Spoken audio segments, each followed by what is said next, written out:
मुख्यमंत्री एकनाथ शिंदे 9 तारखेला दापोली दौऱ्यावरती येत आहेत आणि त्यांचा हा राजकीय दौरा खऱ्या अर्थानं एक महत्त्वपूर्ण असणार आहे. कारण का खऱ्या अर्थानं या दौऱ्यामध्ये काही कोटींची विकास कामं होणार आहेत. मात्र तटकरे आणि कदम कुटुंबीय हे एकाच मंचावरती या ठिकाणी पाहायला मिळणार आहेत.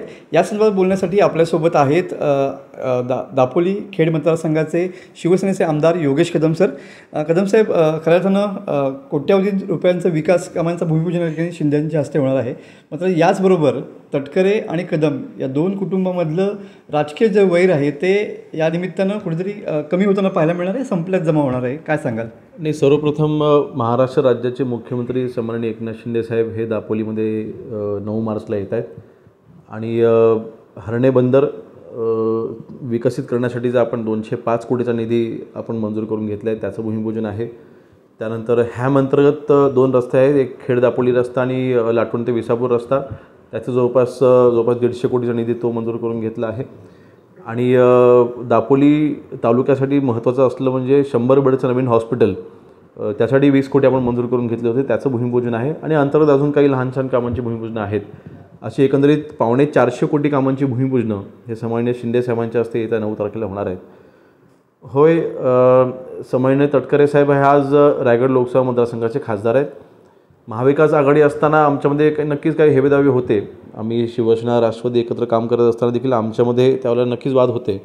परंतु महायुतीमध्ये जेव्हा अजितदादा सामील झाले आणि त्यामध्ये तटकरे साहेब जेव्हा सामील झाले तेव्हा तटकरे साहेबांनी पुढाकार घेतला आणि हे संपूर्ण श्रेय त्यांना जातं. एकत्र आपल्या मतदारसंघासाठी, कोकणासाठी योगेश आपण एकत्र काम केलं पाहिजे, त्यांनी ती भावना आम्हाला बोलावून दाखवली आणि त्यांनी पुढाकार घेऊन त्यांचे प्रमुख कार्यकर्ते, आमचे प्रमुख कार्यकर्ते असे त्यांनी वारंवार आमच्या बैठका घेतल्या.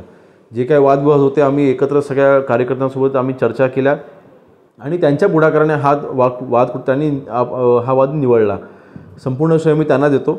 ते अर्थातच आमचे सिनियर आहेत, ते अनेक वर्ष आमदार राहिलेले आहेत. ते महाराष्ट्र राज्याचे त्यांनी अर्थमंत्री देखील म्हणून देखील त्यांनी काम केलं आहे, जलसंपदा मंत्री म्हणून त्यांनी काम केलेलं आहे. आणि अशा वेळेला रामदास भाई आणि तटकरे साहेबांनी एकत्र येणं मला त्याच्यामध्ये काही गैर वाटत नाही.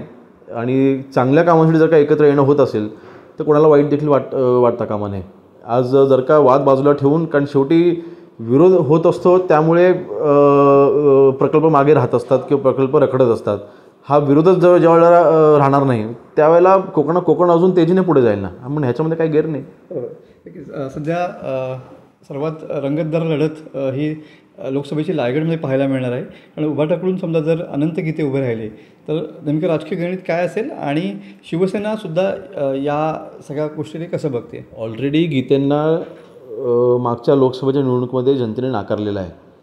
6 टर्म खासदारकी भोगून देखील त्या व्यक्तीने कोकणासाठी काहीही केलेलं नाही. 6 टर्म खासदारकी आणि त्याच्यापैकी 15 वर्ष मंत्री होते केंद्रात. त्यांनी एकही प्रकल्प रायगड लोकसभा मतदारसंघामध्ये त्यांनी आणलेला नाही. त्यांनी एकही त्यांनी मुलाला नोकरीला दाखवलेलं त्यांनी दाखवावं. म्हणजे त्यांनी एकाही मुलाला कधी नोकरीला देखील लावलेलं नाही आणि कार्यकर्त्यांच्या कधी सुखदुःखामध्ये सामील व्हायचं नाही. त्यांचं फक्त एकच अजेंडा, मी कुणबी समाजाचा आहे म्हणून मला मतदान करा.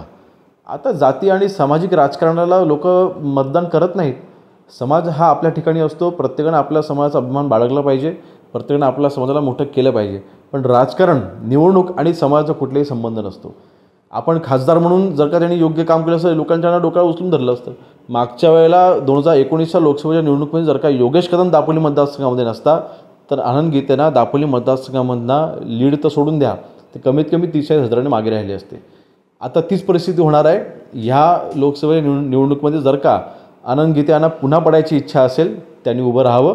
दापोली मतदारसंघामधनं महायुतीच्या उमेदवाराला ह्यावेळेस कमीत कमी 55,000 ते 60,000चं मताधिक्य आम्ही या दापोली मतदारसंघामध्ये मिळवून देऊ, हा आमचा विश्वास आहे.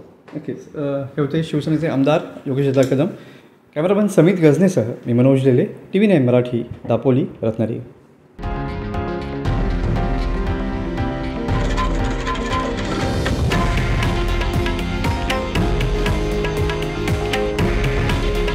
हे आहे देशातील नंबर 1 न्यूज नेटवर्क आणि आपण पाहत आहात TV9 मराठी.